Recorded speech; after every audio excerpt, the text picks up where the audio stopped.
Hello everybody and welcome to the Publishing Informant Show. Today I'm super excited to be interviewing Mark Leslie Lefebvre, who's not only a massive name in the self-publishing world, but he's also an author, and he's one of the people that helped set up the Kobo publishing system to enable people to publish their books on Kobo as well. Now, Kobo is kind of like a competitor to Kindle. You've probably heard of it. You might have seen it in WH Smith or in other bookstores or in the airport, but it's actually a really good platform, and it's bigger in some countries than Kindle is. So it's not a platform that you should be ignoring. In this session today, we're going to be doing a bit of a deep dive into exactly how you can get going with Kobo, some tips and tricks for how you can make your book stand out, and much, much more. So enjoy the show, and hopefully we'll speak soon. Hi everyone, and welcome to the Publishing Informant Show. I'm here with Mark Leslie Lefebvre, who is an author, a book industry representative, and also just an all-round book nerd. He said that, not me. So we can welcome Mark to the show. Hey, Teddy, how you doing? Yeah, I'm good, thank you. Yeah, welcome. Thanks for joining. I really appreciate you spending your time here. Did you always want to be a writer? I wanted to be a stuntman. I wanted to be a firefighter. I wanted to be a police officer. I wanted to be an astronaut, like all those things.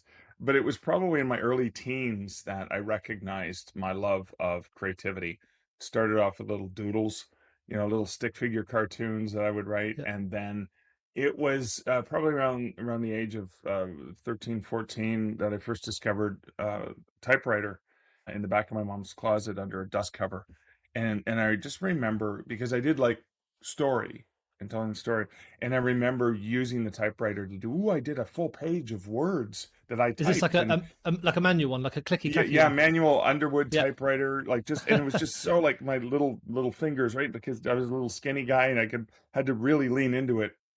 And by the time I was 15, I'd actually written my, started writing stories. I had submitted my first story for a contest, CBC Radio, kind of like BBC, but Canadian.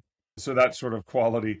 And I realized they're not going to want a horror story. They definitely let me know they did not want my horror story. So that was my first rejection. So I've kind of knew I wanted to be a writer from my early teens, and I started taking it seriously around the age of 14, 15. Right, okay. And have you still got that first story that you sold? The first story that got rejected, yeah, and the first one that I sold wasn't until 1992. So I'd started in the I guess early mid 80s, and then my first published work wasn't until 92. So years and years of constant rejections. So I have amazing. Yes, I have folders filled with. I still have the notes and all the things and most of the rejections that I received too. I spoke to Kevin J. Anderson last week, and he said he was threatening to release his first story one day. But and he read it. He read the first story at the master's program in Western in July this summer to the audience, just so they could see that. And I think he wrote that when he was 14 or something. Yeah, something like that. Yeah, amazing. Now we'll start with your fiction books. Now your fiction books are mostly in sort of the horror category, aren't they? So yeah, was it always horror you wanted to write about? Yeah, I was a skinny little kid, afraid of everything, afraid of the dark, afraid of the monster under my bed and the one in my closet, though. Definitely there was one under the stairs, so when you come running upstairs, you had to go really fast so the monster didn't grab you. And I think my imagination always went to the dark places. It always wanted to know, well, I can't see what's in that dark corner. What if there's something there? Yeah. and so I started to explore that. And I remember my mom saying, Mark, why can't you write a nice story? She read Harlequin romances. That was her fix, right? Like she read like a book or two a day. And she loved that genre. But it was, I was always drawn to the dark side for some reason. No, I mean, most of the stuff that I write now, it's funny. I haven't really gotten back into horror because over the last 5 or 6 years, I've been writing an urban fantasy series. And that's been taking a lot of my fictional time. Every once in a while, I'll stick a horror fiction short story. But I'm just in the process of re-releasing the first book I ever published, One Hand Screaming. I've got like a triple-sized expanded edition, 20-year anniversary version of it. And it's been so fun to dig back into my horror. Because just for that one, I'm only using my horror pieces, not the other short fiction that's more speculative and general in nature. Right, okay. And this is all in the Canadian Werewolf series? Well, the Canadian Werewolf series is the urban fantasy series. And again, it's not It's kind of funny. I was talking to someone at a horror con I was at this weekend, and I said, "Well, it's not really horror. It's humorous urban fantasy because it's kind of funny that the guy wakes up naked with a bullet in his leg and the taste of blood in his mouth, and he has no idea what's happening, and he's trying desperately to because he lives in Manhattan, trying desperately to scramble to find any discarded clothing." So he's naked, and it's embarrassing. And he's more of a superhero because he has enhanced powers. So I was like, "But it's not really horror." He's like, "Yeah, well, the guy's a well, he turns into a wolf." I'm like, "Yeah, but it's not like this dangerous werewolf, half man, half human that goes around and terrorizes people." Calling it horror, I mean, calling it horror because there's a werewolf in it, sure. Calling it horror because there's some really nasty bad guys in it, Yeah. based on Hitler's desire to create a super race and some of the paranormal stuff. I read an academic text called Hitler's Monsters a few years ago. That Right. was Okay. 800-page academic text about the Third Reich and all of the paranormal stuff they did, all of the mysticism and and it was like, wow, they were really trying to really make werewolves and other creatures like that. I didn't know that. Yeah, it Yeah. was So I love those. fascinating. Yeah. Yeah.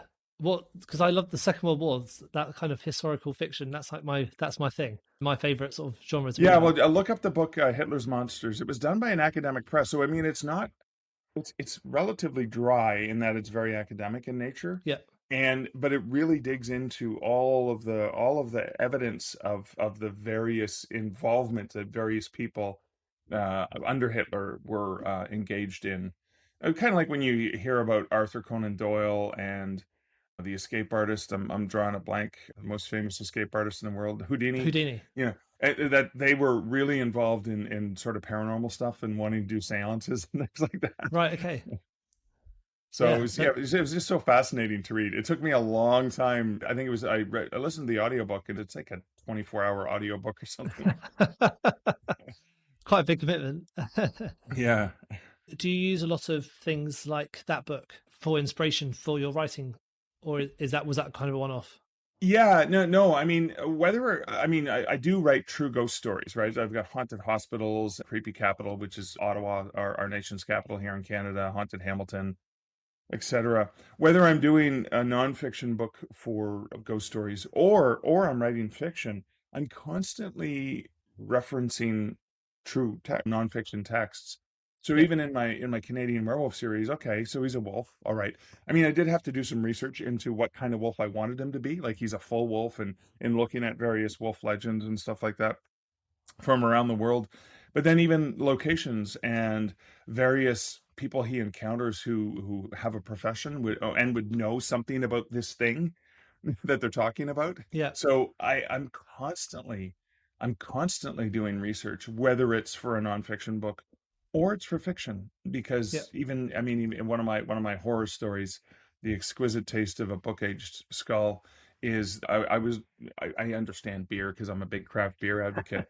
And so, barrel aged beer and stuff like that, and the process. But and I've gone on beer tours and learned a little bit about it. But when I was writing a story about that, where someone's using a skull in a similar way to soak up the knowledge, the leftover remnants, like the remnants of the bourbon, into the beer, I went and actually read more about the process and how it works and why they do that and why they keep these, bourbon barrels or whatever, the various liquor barrels Yeah. and wine and stuff like that. So yeah, so even in a fun, goofy horror story, there's still some research involved. Yeah. I think you can really tell in the characters when you read books where the research has been done. I think like it brings so much more color to the whole story. Yeah, yeah. Yeah. Now, with do you have a particular approach to writing? Like, do you have a way of structuring your stories, for example, that you use for every book you write? I mean, roughly, I don't outline when it comes to fiction. Okay. When it comes to fiction, I tend to know some of the milestones. I know some of the elements I want. I may Yep. make some notes. I make notes about characters and for sure about Yeah. who they are, some of their background and stuff. Whether or not that gets revealed in the story, I have it for myself because it may be pertinent later on because I'm writing a series. I don't outline. So I get up early in the morning, I put on the coffee, I feed the pets, and I try to get my creative stuff done early, right? Yep. Between quarter to 6 in the morning and maybe 8 a.m. is when I can get my most creative work done. Now, unless I'm on deadline, if I'm on deadline, that just takes up more of the day. But my other rest of my regular day, the rest of the time is done all the other mechanics around writing. I also, I mean, I consult in the book industry, so I do a lot of that day job Yeah. style work where I'm working with other people and helping other writers, or working with Draft to Digital and helping doing stuff for them. In terms of the fiction, nonfiction, it's a lot more structured. So with a nonfiction book, if it's a book about ghost stories of a particular locale, like the terror, haunted bookstores and libraries, I've got like spreadsheet that says, okay, here are the things that the chapters are going to be about, and here's where I need to go get my research. And when I co-author, it's like, okay, this is your chapter, this is my chapter, Yeah. just like the estimation. So there is a bit of a high level outline. And then even in my books that I write for writers, again, I break it down and I say, okay, usually a spreadsheet, and say, what are the topics I want to cover? And then I can explode them into subsections Yeah. of a Okay. chapter. And yeah, so it's the nonfiction really demands more of that structure. The fiction, it's, as Dean Wesley Smith says, I'm more writing into the dark with an Right. Okay. idea of where I'm going to get to. Yeah. Hopefully, sometimes it changes, but for the most part, the end is kind of what I envision, or the end is a natural evolution of what the characters decide while they're in the moment. And Right. it's funny, I often just let them decide. It sounds weird, but it's like, I wouldn't do this, but this is what they might do. Yeah. So if you're doing it that way, do you have to do quite a lot of editing at the end to make sure that what you've decided makes sense? Like the decisions make sense for what the sort of character and what it fits into Yeah, the well, wider that's story. where the developmental part of the editors that I work with, that's where that really comes in. The last project I did fiction wise was really intriguing because this was a self-published title, so I delayed the release and I messed a few things up. And my editor was getting my chapters in this story that I was making up as I was going along every day. At the end of the day, they were on the West Coast. They were three All hours right. behind me. So every morning I would write the next chapter. They would get it. They would edit, make comments, Okay. ask questions, say, well, but and actually help remind me of the things I screwed up because it wasn't outlined. Yep. And then Yep. every day I did that, and that's how I got that book done, because I needed to get it done to deadline. And it was such a fascinating process because the editor was helping me in the process of me making it up. So based on their reactions to certain things, like, oh, they really like this, I'm going to do more of that. And that Yeah. that Yeah. was a really unique way to discover something. That's amazing. I've never even thought about writing a book in that way, where you've got the editor sort of along the sort of journey with you. I mean, I don't know, Yeah. I I did don't know that. I how. did that a few years ago with a horror novel, I Death, or the first third of the novel. Anyway, I did it on a blog, rolled out Right. in real time because it was a journal. Was that epistolary? Is that the word that you use for when it's a journal for form of I'm not sure. storytelling? And it was over 9 months, and it was a suicidal teen who thought he had a death curse. Everyone he got close to died. So it's like this journal blog, and the commenters were commenting in real time. Some people thought he was real, and I had a little disclaimer saying this is fiction. And then once they realized it was fiction, they played along as if he was real, Right. and I Okay. Yeah. incorporated them into the story. And it was Yeah. so much fun because if they liked something, I gave them more of it. It's kind of Yeah. like when you're doing improv, and Yeah. Yeah. the audience likes what you do, so you give them a little bit more. Yeah, that's amazing. I spoke to an author called Christina Graves. She's really new last week, but she's really ambitious, and she's a horror writer as well. And she's actually releasing a book in the same way. So she's releasing it via her blog, like, and then the blog gets deleted so that it can then be turned into a book later on. But her true fans can kind of see the book as it's being developed. Yeah, early. That's Yeah, and that's the power that we have as writers. yeah, And when you think about how, even the way because did a lot of theater. When you think about how sometimes some of the plays that we did, okay, we don't change the words very much, but we may change the way the characters and the actors yeah, interact, or the facial expressions, because again, hmm with one audience that you have, when we were touring a show to different schools for kids, you picked up on the stuff that they really liked, and so you added a little bit more of it the next time you did it. yeah, And I remember when we did the same play in front of primarily adult audiences at a fringe festival, it was weird because we were so used to the kids laughing at certain shtick that we did. yeah, And the adults didn't laugh at the shtick, but they laughed at it's kind of like the Looney Tunes cartoons where my dad would laugh at different aspects. of Bugs Bunny and Coyote and Yeah. Roadrunner than I would as a kid. I was laughing at like the slapstick stuff, and my dad was laughing at the jokes that were obviously for adults. So Yeah. it's so fun when you realize even in the same work, people can appreciate it in a different way. Yeah. Yeah, definitely. I thought it was a really nice idea. Going back to your non-fiction books as well. So a lot of the listeners to this are non-fiction authors, like quite a lot actually. And whenever I do consulting with non-fiction authors, especially if they're doing outlines and they're at that part of the journey, that we kind of try to structure it in a way where it's like you're giving information so that you can then go on and write it, or even get help with a ghostwriter to go and write it. But if you are doing an outline for a non-fiction book, you mentioned it's a bit different to how you would do your fiction one. What level of detail do you go into in your outline before you've written the book? I'm pretty light in terms of the outline, so I'll take Yeah, and I'm a fan of spreadsheets because Google Sheets works great when you're doing it with a co-author, which is critical because you have to know where the other person is. When I don't need to know where I am. yeah, I yeah, do in nonfiction, but I break it down. I usually start in the first column. It's like the high level theme of what I want to talk about, and then I'll write a line or two in a description over to the right just to see what that chapter is going to be, and then sometimes I'll find subtopics within the topic and yeah, feel for the reader, for me as well, I need to break this into 5 chunks, and here are the 5 chunks, and in each chunk I may write a line or two, but that's kind of it. Or sometimes even just the title itself is more descriptive, and it may not be the title I end up using, but it's descriptive. And yeah, that usually gives me enough. And then in the process of writing, so the funny part is in the process of writing, that outline is not set in stone, right? It's not written in ink. It is malleable and it's changeable. And so while I'm writing a chapter, I may go, oh, I thought this was a subset of this, but it's really its own chapter. So then I go back to the spreadsheet and I rearrange it. And then the other thing I also do is I estimate what my word count, like, oh, okay, this subsection is going to be 500 words, 500 words, 500 words, 500 words. So this chapter is going to be about 3,000 words in total. Like this introduction is going to be here. This is going to be there. And so it's really funny that even though I start with an outline, by the time I finish the book, or at least the first draft of the book, it's changed. And then after the editor tends to see it and they have questions, their questions may lead me to go, oh, maybe I need to put this here instead of there because I need to clarify this before they yeah, get to the other point. yeah. That makes sense. So if you are doing, because obviously you've got the book The Relaxed Author with Joanna Penn, and which was Yeah, yeah. yeah really good book, and I love Joanna Penn's podcast obviously as well. What was it like working with her and that writing Oh, process with your outline? Like, was it basically the exact process you just followed?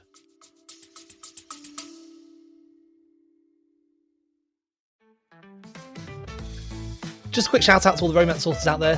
Now, if you're tired of shouting into the void every time you launch a brand new romance book, then let myromancereads.com do the shouting for you. They have a list of over 18,000 romance readers who love getting books when they're on discounts or on the free promotion. And it goes into their inbox every single day. It's got an amazing open rate, and every promotion gets on average over 600 clicks. That's a lot of new readers for your new series of romance books. So head to myromancereads.com where you can sign up today.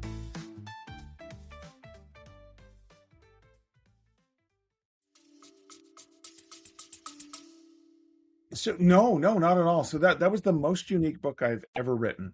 So I mean, Joe and I have been friends for a number of years. You know, we only get together maybe once or twice a year when traveling to the same conferences together. It was a lot easier when I was going to Europe a lot and I was at London Book Fair and stuff like that. I would see her more frequently, but she's coming this way a lot more lately. Yep, And it was the result of I was on her podcast and we were joking about it sounds like it could be a book, The Relaxed Author, and I was joking about putting on like sitting around the house with a robe on and just all relaxed and calm. And it's funny because I'm very high strung, right? So it was yeah, just a joke. And then her listener said, "Oh, if you guys wrote that book, we would read it." And then Joe and I, like, there was so many comments that Joe pinged me in an email saying, what do you think? And I said, yeah, cool. But neither one of us had the time because we had already packed our schedules with stuff we wanted to do. And so the way we wrote this book was we got on Zoom. We yep, probably did between 6 and 9 hours of Zoom conversations. Yep. So what Joe is very structured. She's very organized. She loves that. So she did kind of structure, okay, this 2 hour session, we're going to talk about this. Yep. And so she sort of had some outlines of questions and things like that. And we just talked. And so the first, like, we took about 6 hours of that conversation, sent it to her transcriber, and they transcribed our conversation.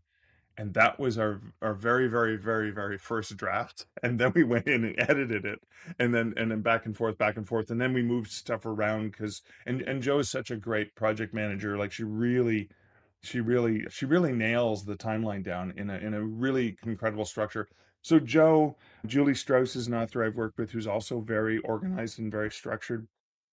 I think it's kind of funny because you think we would want to kill each other because I'm so disorganized and they're so organized and they plan ahead. But I think I mean, I learned through somebody I respect, I learned why this is a good thing. And it actually made me a little bit more organized in my approach. So Yeah. so the goodness and the organizational skills of people like Joanna have really rubbed off on me in a really positive way. That's funny that she's that organized because in my head she's really, really organized as well. So it's funny that in real life Yeah. it's exactly the same. Oh no, she's really on top of things as Yeah. well. Whereas I just kind of show up and go, okay, You're a pantser. That's one of the literary terms. pretty Yeah. much seat of my pants. That's kind of how I live my life. Yeah. I know. Just going back a few minutes, you were talking about your like daily routine. Was that something that you purposefully implemented, or that you learnt from like reading a particular book, or is it just something that just works for you? Well, I had to do it because writing was important to me, Yep. and my father was a fisherman, so he was up at the crack of dawn. He was the guy who woke up the rooster that woke up the sun, that kind of stuff. So Yep. I inherited that from him, and that's nurture over nature because I was adopted. So I inherited that desire. But it was also such a beautiful time of the day because everyone else is sleeping. You have the whole world to yourself practically, right? Yeah. Um, but I had to do it because I was working full time. And if I wanted to get writing done, I needed to make time to write. So it's like, okay, I normally get up at this time and it takes me an hour to get ready for work and I go. If I get up an hour earlier, I can write for an hour, then get ready for work, then go. And so structuring that writing time into my day was good. The other thing about me, because I'm easily distracted, when no one else is awake, there's not much to do. You know, I did a novel on a GO train, which is a commuter train that would take me into Toronto, Ontario for work. And I was on the train for about an hour and 45 minutes every morning, and no Wi-Fi back then. Now there is Yeah. Wi-Fi on the commuter trains, but no Wi-Fi was perfect. Open up my laptop and the battery would last just long enough for me to get like a chapter done or something. And that kind of structure is really important to me because I need to start when I start my day off getting stuff done, not opening email, not doing anything. And I purposely try not to get distracted by all the other things in my life. Yeah. Try to go, okay, I put it on my calendar. I say, okay, between 6 and 7:30, I'm going to write. Yeah. And I will occasionally dip out of it to go do research. And then, but sometimes the research that is supposed to be 5 minutes takes 15 or 20 because, you know, I'm Good on distracted Wikipedia like squirrel. hole. Yeah. There's a British comedian called Sarah Millican, and I was listening to her podcast recently, and she was talking about how she used to do exact same thing, go into work early and just use the work computer to like get her Yeah. like stand up routine set up. Yeah, Kind of yeah, sit. yeah. When I worked for Kobo, I would go in super. I would get in there like an hour and a half before anyone. But when I started driving in, I had to. If I otherwise, I'd be stuck in traffic for 2 hours. And Yeah. it could be a 45-minute drive if I left at. I was leaving at 5:30 in the morning, and then the people didn't get there till 8. So I'm there from 6:30 till 8, and so I could get some writing done, but I could also actually even get other work done before other people Yeah. showed up because the work I needed to do thinking work and then I managed a team. So my team weren't there yet. Well, my team in Europe, I had a couple, two or three team members overseas, so they were online, so I could communicate with them. But then once the local team came into the office, my job was pretty much caring for them, and Yeah. so the thinking work couldn't happen when other people were around. Yeah, no, that's good advice. Eat the Frog's a great book for people because people love that sort of productivity porn type stuff. So, Eat the Yeah. Frog's a great book if you want to do that sort of thing. Yeah, thank you. I appreciate the recommendation. Um, the so let's go into a couple of your non-fiction books, and I wanted to talk a bit about Kobo, especially. So Yeah. you got Wide for the Win and Killing It on Kobo, two of the best books I think around that topic. Oh, Now, thank most of you. the people we speak to, well, most people I speak to anyway, are like mostly selling on Amazon. I know that Yeah. is like pretty obvious. It's like, it's probably the biggest, easiest place to sell on. But basically, the output of the books is, or the outcome of the books is that you should be actually trying to go wider and also think about other platforms like Kobo. So, do you want to tell us a little bit about Kobo because it might be a bit new Yeah, to some yeah, people? sure. I mean, so Amazon, no doubt about it. Amazon's the world's biggest bookstore, and it primarily dominate in the U.S. and the U.K. market. It's Yeah. huge. Kindle. I mean, even I remember I was at London Airport, and it didn't say put your e-readers away. It said put your Kindles away. Like the way the escalator used to be a brand name, and now it's just all moving staircases are escalators, Oh, right? I right. mean, so I didn't know it's that one, like but whoa. yeah. But there are some countries around the world where they use Kobo in the same way that they use Kindle to mean Right. ebook reader. And Kobo, born here in Canada, was Canada's answer to the Kindle. And Kobo partners with retailers around the world. So, for example, Mondadori in Italy, and Fnac in France, and Bol in the Netherlands, which and Bol is Amazon sized in Yeah. the Netherlands. And so Right. Kobo is in more countries around the world than even Amazon, and so the whole and the other thing too is Kobo is it's only about reading. I was gonna say ebooks, but they got into audiobooks a few years ago, so it's only about reading. The Yeah. whole experience is not about going and buying a refrigerator or batteries or anything else that you need, like the everything store. So it's the only major company that's worldwide that's focused on reading, right? Amazon is the everything store. Google and Apple are primarily tech companies selling devices Yeah. and software. And so Kobo is the only other one. Like there's Barnes and Noble, but it's limited to the US. And Kobo is the only company that's really focused on just reading. It's Right. Okay. primarily about reading. And they also have some great partnerships. So with Overdrive, which is a library distributor, you can get your books right into Overdrive via Kobo Writing Life, the self-publishing platform, and that's just an easy pathway into the other markets. I also leverage like draft to digital for distribution as well when you don't want to go direct to some other platforms to also get into other library platforms. And the thing about Wide is my version of Wide is not just Amazon versus five other retailers. Yeah. My version of Widen is very inclusive of all the options. Working, and I do work with traditional publishers for some of my books, but selling direct and taking advantage of things like Patreon and Kickstarter Yeah. and other methods of storytelling that go way beyond just putting your book up on a retailer. Because I think we have an opportunity as writers to directly connect with readers like no other phase in the history of writing and publishing.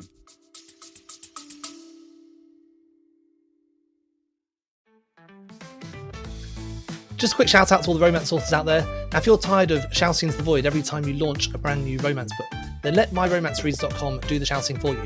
They have a list of over 18,000 romance readers who love getting books when they're on discounts or on the free promotion. And it goes into their inbox every single day. It's got an amazing open rate, and every promotion gets on average over 600 clicks. That's a lot of new readers for your new series of romance books. So head to myromancereads.com where you can sign up today.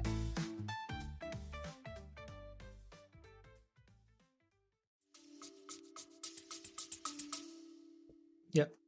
Yeah, that Kickstarter stuff's really interesting. I've spoken to a couple people now. Kevin Anson was one of them. Kevin J. Anson, sorry, was one of them I spoke to. He's releasing his newest book on Kickstarter. Really interesting.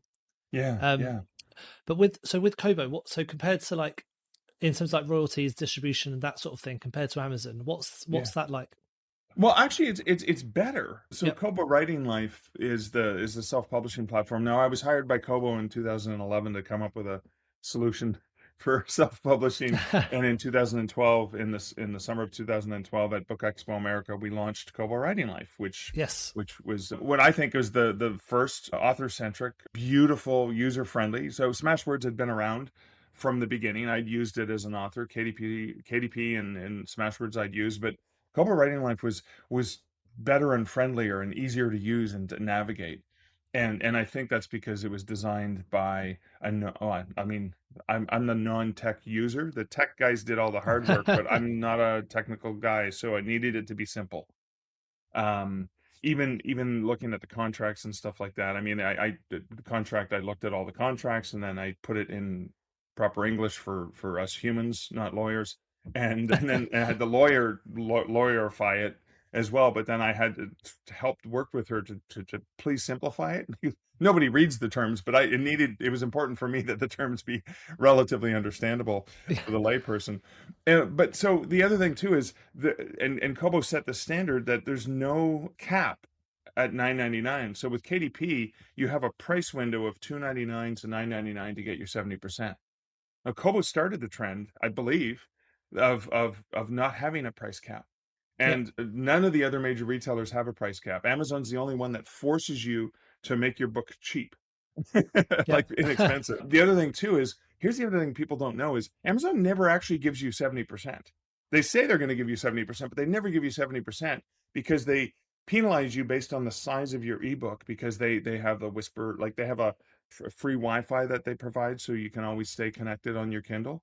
Right. And Okay. the author pays for that Right. because they take the depending on the file size of your EPUB, they Yep. take whatever. I was actually looking at a book recently, and I think I'm making 62% from Amazon, not 70% because of my file size. So, Right. um, Wow. so yeah, you always get the 70% so long as you don't price below $2.99 Right. on Okay. Kobo. And so your books, I'm guessing, are all published on Kobo. But they're also on Amazon too. If Yeah, you are yeah. both, So I will sorry, go on. publish directly to Amazon. I usually publish directly to Kobo because I'm a little bit partial to it. I am Canadian, and Kobo is more popular here in Canada than Kindles. It'd be more Right. likely if you see somebody on the subway or on the bus or whatever. If you see them reading an ebook reader, it's more likely it's going to be a Kobo than a Kindle, Yeah. right? So not that Amazing. Kindles don't exist, but I got sidetracked here. What was I supposed to? What question was I supposed No. to answer? Oh no. Is we're talking about you publish your books on Kobo. Oh yeah, Yeah, yeah. So I but go also on direct to Amazon as well. those Yeah. two. I go direct to Google Play Partner Center, Google Books Partner Yeah. Center, and then I typically use Draft to Digital to get into Apple, Barnes and Noble, to Tolino in Germany, Viblio in France, and a whole bunch of library platforms as well. Hmm. So Right. I tend to leverage four different platforms for distribution. Then I use BookFunnel for example, to deliver books directly to people who Yes. buy stuff directly from me. Book Funnel was amazing. Yeah. I'm chatting to the guy soon, I think. Good, But good. You're that's gonna really love cool. that. Damon's just fantastic. Yeah, really good.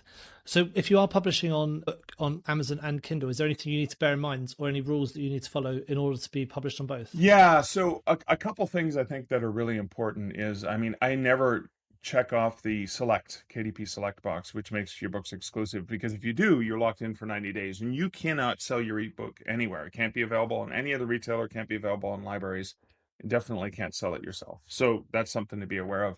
The other thing is for authors who have series or they have larger books or maybe nonfiction academic books, and you don't want it to be below $9.99 with a box set, for example, on Kobo, on Google, on Apple, on Barnes and Noble, I can have let's say it's 6 books in a series, and they each sell for $5 US. We're both not in the US, but we probably speak US a lot because the Yeah. industry is driven by a lot of major retailers.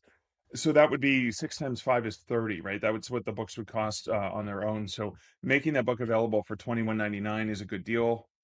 But at Amazon, you're going to get penalized and they're going to give you 35%, but every other retailer is going to give you 30. So when I do the big box sets where the price is going to go beyond $9.99, I don't put that box set on Amazon.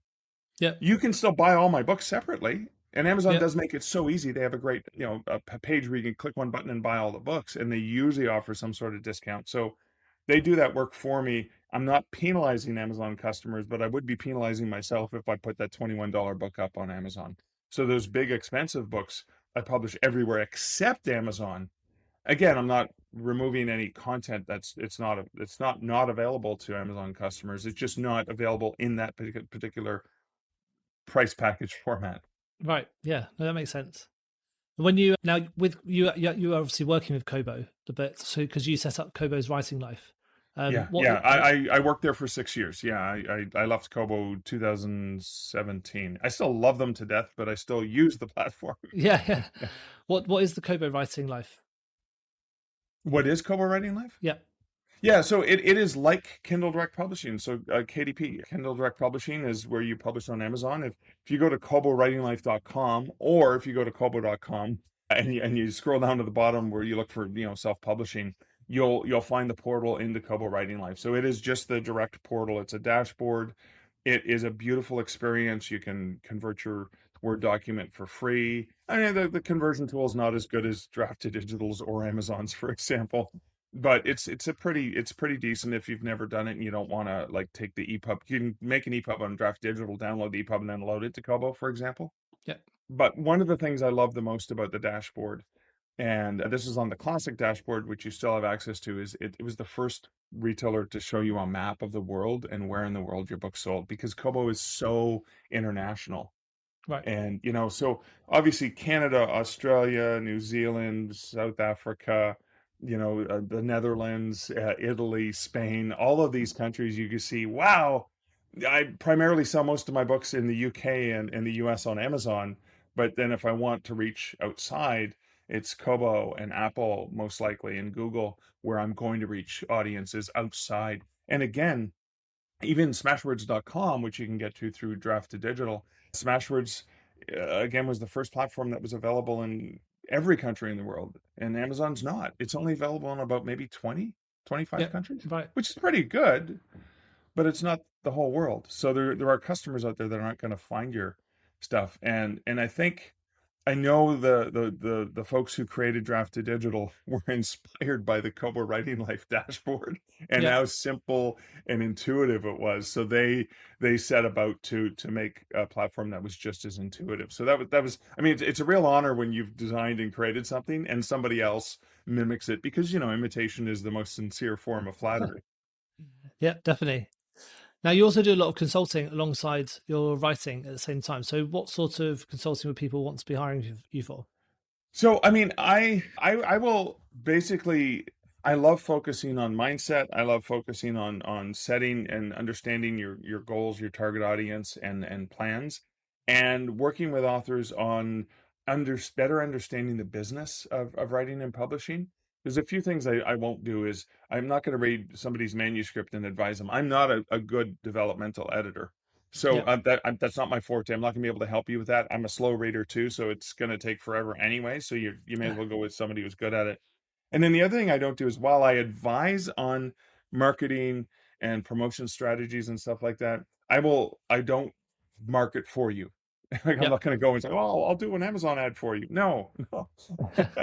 So those are some of the things I don't do, but I do love working with authors and just kind of getting inside where they want to be and what they want to do, and advising them. And the thing that frustrates me the most about this industry is, this isn't a case of, oh, I did it, you can do it too. Because the one aspect, no matter, and I work with authors where I look at their stuff and they're saying, hey, I've got, this is my product. I've got the series. I've been publishing it for a few years, and I need to see where I'm going wrong. And I look at what they've done. I look at the covers; they're completely on point for the genre.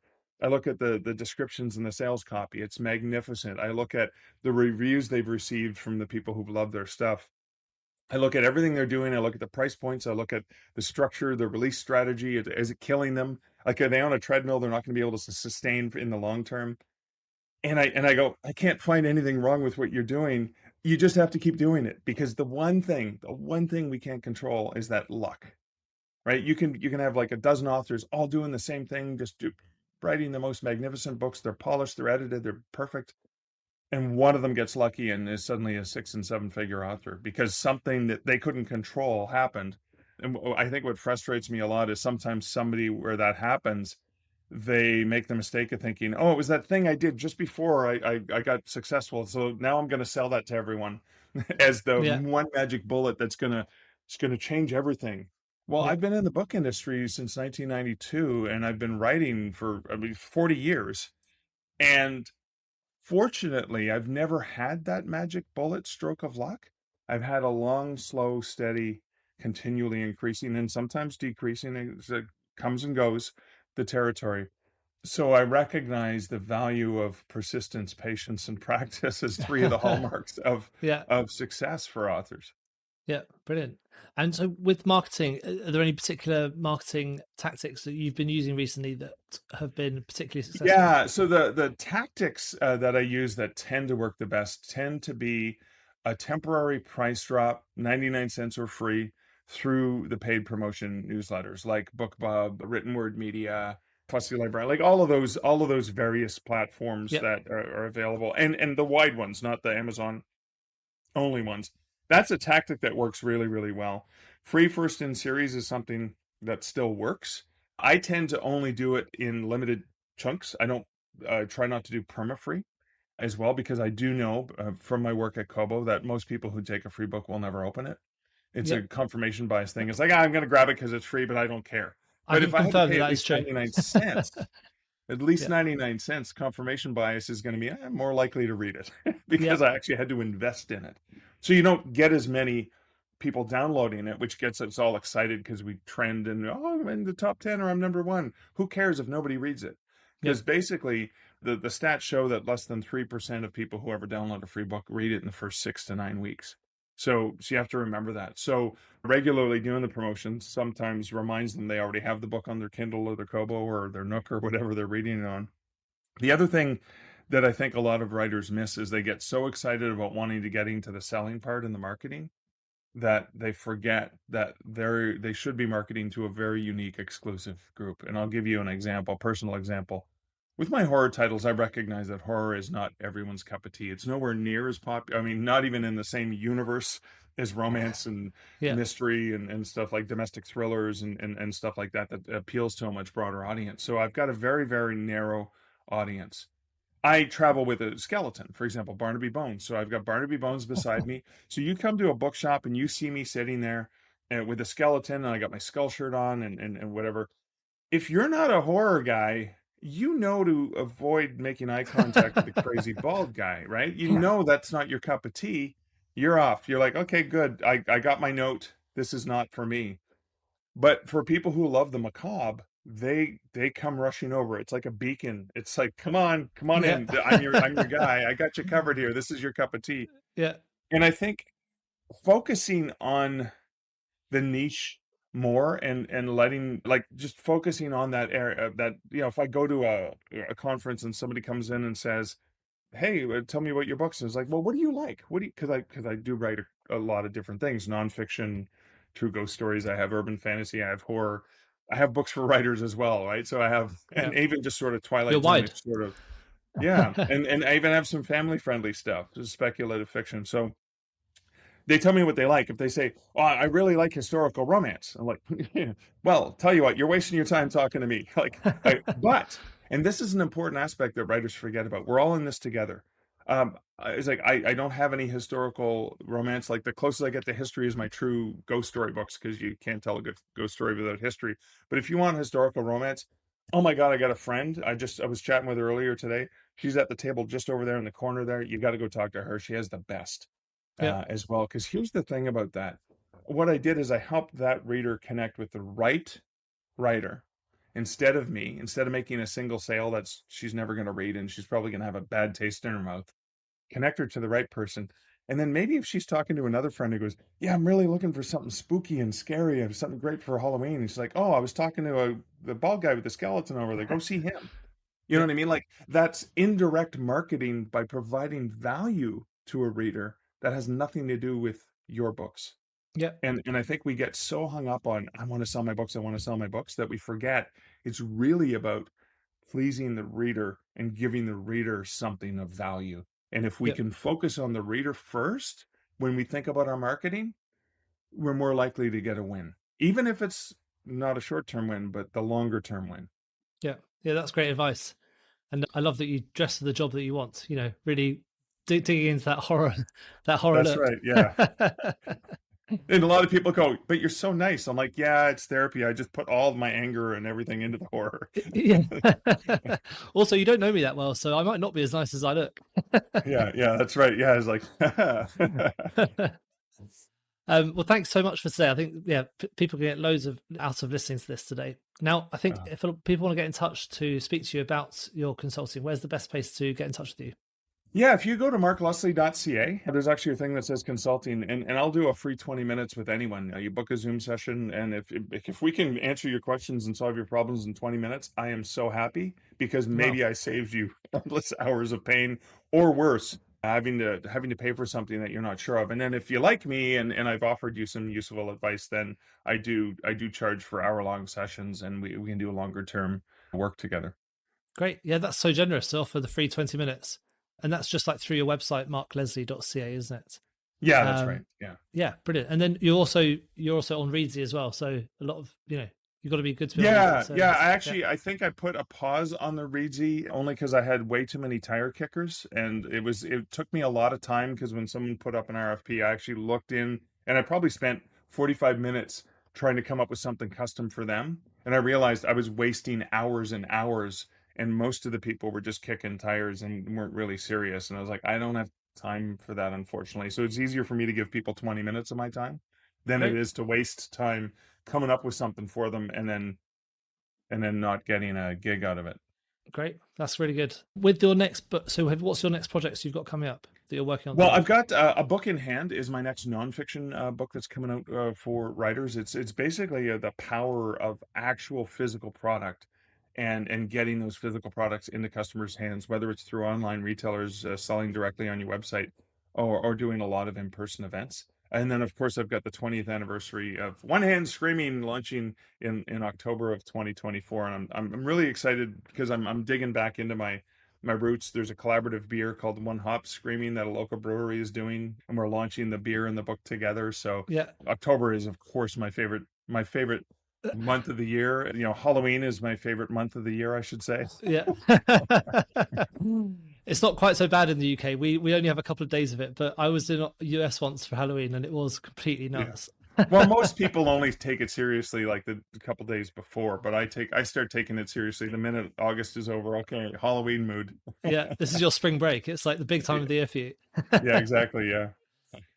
Well, thanks so much for today. It's been a really great session. I think people have got loads out of listening to it. Just one last question we've got. So what's the one book that you recommend that everyone should be reading? Yeah. There's a book that I recommend, particularly for writers as well. Jane Friedman wrote this book called The Business of Being a Writer. And what I love about Jane Friedman is she knows the traditional publishing industry really, really well, but she also knows the self and indie publishing industry very well. She's one of the very few people in the world, I'd like to say I'm one of them, who understands both sides really, really well. And Jane is absolutely brilliant.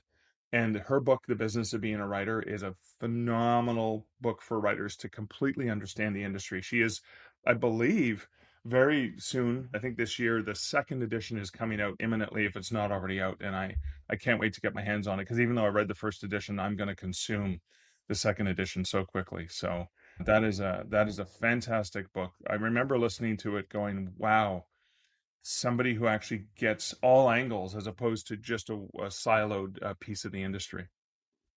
Really great tip. I don't know that book, so that's something I'm definitely gonna be able to put on my list now. Yeah. But Good, I'm glad. Thank you so much for today. Yeah, hopefully we'll see you soon. Yeah, thanks, Teddy. Have a great one. Bye. Bye.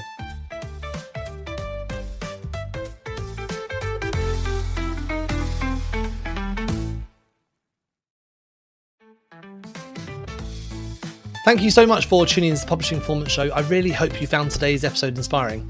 I absolutely love chatting to authors, writers, and people in the publishing world. Now, just before we wrap up, I want to tell you about our Publishing Performance Starter Packs. These are curated episodes and collections organised by topic that makes it super easy to find the exact content you're looking for. So whether you're wanting to deep dive into marketing strategies, explore productivity techniques, or focus on any specific area of publishing, we've organised our episodes into targeted playlists just for you. And you can find these all at teddyagsmith.com. And also, whilst you're here, let me tell you about Publishing Performance. It's the #1 platform for authors who want to increase Amazon book sales but aren't really sure where to start. Now, this show is all about helping you to sell more books, and if you're looking to boost your publishing game and to maximise your book's potential on Amazon, then Publishing Performance is designed to help authors just like you to grow your readership and to reach a much wider audience. Now, I know that Amazon ads can be slightly complicated, which is why Publishing Performance is like having a personalized ad account manager to create your ad campaigns for you, to choose your best keywords and to make adjustments in real time and to optimize them over time to save you money and to make more sales. Now, if you're investing in ads, you really want to make sure your investment is being used effectively, and Publishing Performance does just that. It aims to make your budget go further, improve your organic rank, and target keywords more effectively. You can get started with Amazon ads for free for 30 days at publishingperformance.com, and there's a link in the show notes to get that free 30 days trial.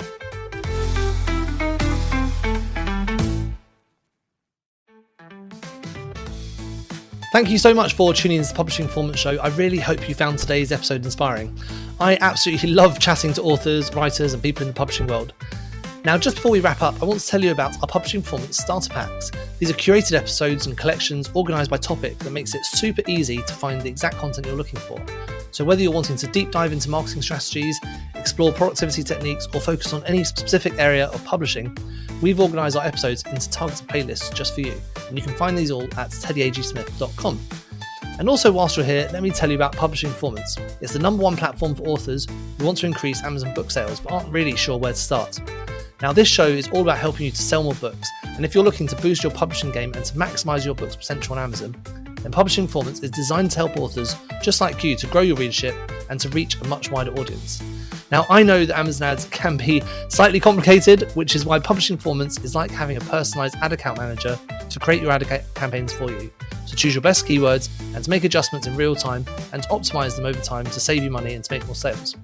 Now, if you're investing in ads, you really want to make sure your investment is being used effectively, and Publishing Performance does just that. It aims to make your budget go further, improve your organic rank, and target keywords more effectively.